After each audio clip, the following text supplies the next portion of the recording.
ближайших шагах на этом направлении. И еще раз подчеркну, что Украина для нас это не просто сосед.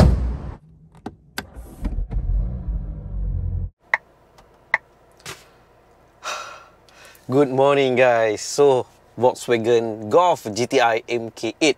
Hari ni adalah hari yang keempat saya drive kereta ni, dan terima kasih pada Volkswagen sebab isikan minyak full tank waktu saya ambil kereta ni, dan saya akan pastikan waktu saya pulang kereta ni nanti minyak betul-betul kosong. Menunjukkan saya review kereta ni, betul-betul saya gunakan kereta ni. So, tanpa membuang masa, GTI Genting Test I. Let's go. Oh. Video ni tak ada peti Let's go. Let's go, let's go. Biar jalan berliku, takkan ku perlahankan laju. Biar kabur mataku. Volkswagen Golf ni dah ada sejak tahun 1974 dulu. Bermaksud kereta ni dah wujud sejak hampir 50 tahun lepas. Kereta ni terjual setiap 40 saat satu dunia. Bermaksud dah ada 2 orang baru beli kereta ni sejak korang klik video ni tadi. Wow. Dan kereta ni terkategori dalam kategori sebuah segmen C hatchback ataupun digelar sebagai segmen Volkswagen Golf. Ya, sebab banyak company lain yang buat kereta macam ni semata-mata untuk compete dengan Volkswagen Golf ni. Sebagai contoh, Volkswagen R-Line boleh compete dengan Mercedes A200, Mazda 3 Liftback, dan Volkswagen Golf GTI versi yang ini atas kertas dia boleh compete lebih kurang dengan Mercedes A250, Ford Focus ST, Hyundai i30N dan Audi A3 Sportback 45 TFSI. Dan atas kereta ni ada satu lagi iaitu Golf R. Golf R atas kertas dia boleh compete dengan Mercedes AMG 35, dan satu lagi paling popular adalah Honda Civic Type R. Atas kertas Banyak yang kata sebelum ni Volkswagen ni gearbox dia rosak, tapi untuk Golf R-Line versi yang bawah tu rasa tak perlu risau dah dengan persepsi gearbox Volkswagen rosak, sebab R-Line tu dia dah gunakan 8-speed automatic torque converter yang biasa dia dah tak gunakan gearbox dual clutch. Tapi untuk GTI ni masih lagi dia gunakan dual clutch, tapi ia tak bermaksud gearbox kereta ni ada masalah. Sebab untuk GTI ni dia gunakan transmission 7-speed wet dual clutch DSG, wet dual clutch. Kalau kita tengok harga antara Volkswagen R-Line dengan GTI ni, harga dia sangat-sangat jauh, lebih kurang 1/4 perbezaan harga hampir RM50,000. Tapi apakah perbezaan yang ketara sangat antara kedua-dua model ni? Perbezaan yang paling ketara antara kedua-dua model ni adalah daripada segi dia punya enjin, yang mana untuk Golf R-Line tu didatangkan dengan enjin 1.4 turbo TSI. Dia produce 150 horsepower dan 250 Nm of torque. Sementara yang ini GTI dia menggunakan enjin 2.0 liter turbo TSI, yang mana kereta yang saya sedang pandu sekarang ni dia boleh produce sehingga 245 horsepower dan 370 Nm of torque. Pembetulan untuk video saya yang pertama hari tu saya cakapkan 270, salah. Yang sebenarnya adalah 370 Nm of torque, barulah logik untuk enjin 2.0 liter turbo ni kan. Dan kita dah sampai nak naik genting, so kita nak tengok daripada segi dia punya handling. Dan handling kereta ni sangat-sangat baik. Korang tak perlukan masa yang lama untuk korang katakan kereta ni mempunyai handling yang sangat-sangat padu. Dan saya hanya mengambil masa lebih kurang 3 saat saja sewaktu pertama kali saya sentuh steering kereta ni. Sewaktu saya ambil kereta ni daripada Volkswagen, saya immediately mengatakan kereta ni, wow, handling dia sangat-sangat mantap. Wow.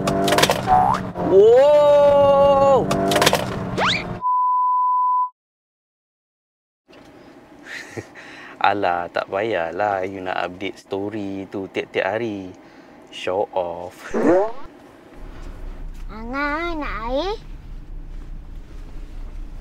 Angah, nak air? Apa dia? Nak air.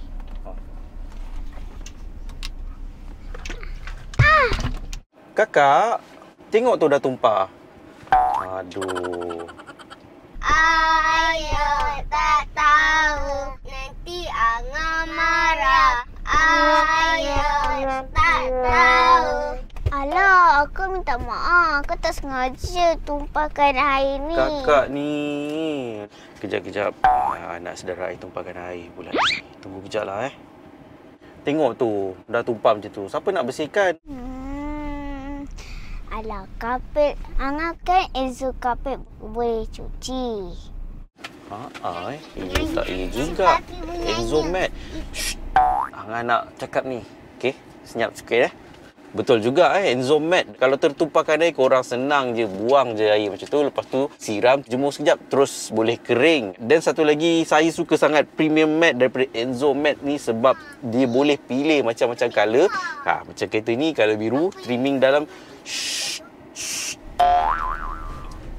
Satu lagi, dia punya cutting line tepi keliling tu dia tak low kick. Tak macam kapet yang asal, dia bagi terkurang. So pasir tu senang jatuh ke bawah tu kan. Kalau macam Enzo Mat ni, dia memang cutting dia bagi lebih ikut apa pun model kereta korang. Dan satu lagi, dia tahan lasak, kalis api, tak mudah koyak. Dan paling penting, dia grip kalau korang nak drift ke nak apa kan. Memang sesuai gunakan Enzo Mat ni. So guys, Start G5 apa yang saya feel sewaktu saya drive kereta ni sekarang adalah saya merasakan satu perkataan saja, iaitu ketat. Kereta ni didatangkan lengkap dengan Dynamic Chassis Control DCC dan XDS, Electronic Differential Lock. Comparekan dengan Volkswagen Arteon yang saya drive sebelum ni, boleh katakan enjin dia lebih kurang sama juga. Tapi Arteon tersebut dia didatangkan dengan 4Motion dia 4Motion bermaksud dia 4-wheel drive. Yang ini adalah 2-wheel drive, dipacukan oleh front wheel, 2 roda tayar depan. Dan saya ada katakan dalam video pertama saya yang saya test drive kereta ni dekat Lita Sepang, saya mengatakan handling kereta ni terlalu precise, kurang playful. Dan saya katakan kalau korang cari kereta ni untuk korang drive secara playful, saya kata tunggu dulu. Tapi sekarang saya tarik balik kata-kata tersebut sebab memang kereta ni begitu precise, tapi tak kurang juga daripada segi dia punya playful. Wow, dan dia punya gear shifting dual clutch DSG ni, saya tak boleh katakan betapa pantas, betapa cepatnya dia punya gear shifting. Wow, look at that. Sangat-sangat precise, tapi tak kurang juga daripada segi dia punya playful. Dan fuel consumption kereta ni untuk Golf GTI ni dikatakan lebih kurang 14 km per liter. Tidaklah begitu jimat, tapi untuk kategori sports car macam ni memang sangat-sangat jimat. Dan adakah Golf GTI ni boleh dikategorikan sebagai sports car? Atas kertas, horsepower dan torque yang macam gini dah sama macam Japanese classic sports car. Kita dah nak sampai, so jom kita tengok daripada segi dia punya luaran kereta ni. Let's go. Okey, ini adalah Volkswagen Golf versi GTI MK8 generasi ke-8. Kalau korang tengok daripada segi luaran dia bahagian depan ni, memang ada perbezaan daripada MK7 versi yang sebelum ni. Yang mana kalau korang tengok lampu dia dekat sini, dia ada bahagian terkeluar tepi sikit sebelah sini. Lepas tu dia ada DRL kat tengah-tengah sini melintang. So kalau malam kereta ni dekat highway, orang akan nampak daripada cermin pandang belakang tu, daripada jauh dah tahu ni Volkswagen Golf MK8 ni. Grill bahagian depan ni dia tenganga daripada sisi ke sisi. Memang nampak macam mulut besar tenganga, dia minta angin masuk Tapi yang sayangnya untuk versi dekat Malaysia ni, dia tidak datangkan dengan fog lamp LED dekat bawah ni yang berbentuk macam checkered flag ni kan. Sayanglah, sebab itu bagi saya antara ciri paling penting untuk GTI MK8 ni kan. Yang ni adalah berbentuk honeycomb diamond macam gini. Kalau yang R-Line tu dia garisan melintang biasa sajalah. Daripada bahagian sisi kereta ni tak banyak yang berlaku kalau kita bandingkan dengan Golf yang lama, tapi dia punya sport rim dia diperbarui. Ini adalah design signature untuk Volkswagen Golf GTI. Color dia memang macam ni, dia punya spoke 5 besar-besar. Sport rim dia bersaiz 18 inci, depan belakang sama. Tayar didatangkan dengan tayar Bridgestone Potenza S005 yang bersaiz 225, 40 dan R18. Daripada segi bahagian belakang pula, kalau korang tengok lampu dia memang beza daripada Volkswagen Golf yang sebelum-sebelum ni. Sebelum ni nampak lebih bulat-bulat dan yang ini nampak lebih angular, lebih bersegi-segi. Belakang ni ada badge GTI. Bahagian fender tepi sini pun ada GTI. Dan satu lagi dekat bahagian depan ni. Bahagian dalaman dia sangat simple dengan ada finishing macam honeycomb dekat sini, very sporty, dan ada garisan memanjang horizontally menampakkan kereta ni lebar dekat bahagian dalaman, tapi aircon blower dia agak sedikit ke bawah Normally aircon blower dekat bahagian atas sini. Dan head unit dia nampak macam ala-ala bersambung dengan meter cluster sini, ala-ala macam Mercedes A-Class kan. Tapi dia ada hood tutup dekat sini. Cuma satu yang agak kurangnya adalah dia punya center console dekat tengah-tengah ni bagi saya nampak kosong. Yang paling penting sekali dia punya gear knob dia sangat-sangat kecil. Pakai jari saja. Ketak, ketuk. And it's lights out and away we go here at Spa. Hamilton gets away well. Perez as well covering his... Dan satu lagi kereta ni didatangkan dengan pedal shifter. Juga sangat-sangat kenet. Macam tak puas saya nak main ketak, ketuk kan. Push start button dia juga dekat bahagian tengah-tengah sini dan ada P parking, kemudian parking brake, auto hold dan itu sahaja dekat bahagian tengah-tengah ni. Lain tidak ada. Dan ada satu cup holder. Korang tekan, dia akan keluar. Orang gelar ini adalah the best cup holder in the world. Armrest dia sangat fit. Walaupun kompartmen bahagian dalam ni tak begitu besar, tapi enough bagi saya. Dan dekat sini ada macam satu kompartmen. Ini adalah wireless charging. Tapi saya charge telefon saya tak boleh charge Dia tak detect. Saya tak pasti kenapa. Dan ada dua USB Type-C. Dan sama juga macam Arteon, kereta ni boleh katakan everything is a touch screen. Sebelum ni saya banyak katakan saya tak suka touch screen itulah. So ini adalah video terakhir saya mention pasal saya tak preferkan touch screen. Sebab day by day saya realise semua kereta dalam dunia ni one day akan berubah kepada touchscreen. So bukan kereta yang kena adapt, saya yang kena adapt dengan kereta ni. So video-video selepas ni saya tak akan mention touchscreen saya suka ke tak suka. Kalau ada touchscreen, korang dah tahu dah.